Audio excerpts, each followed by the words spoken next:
ए मुकेश भाई बहरिया रे चाल जिमा बोलबो बोलबो ए विभू भाई बहरिया रे चाल जिमा बोलबो बोलबो बोलबो हो देवो देवो महादेव पार्वती खबर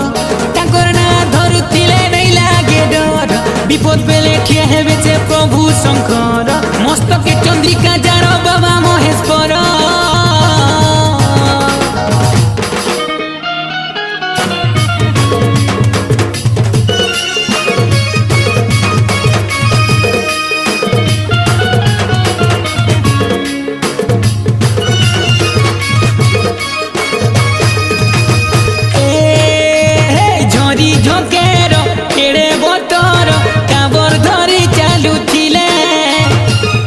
जीवन हेबारे धन्य बाबा के गुधे देले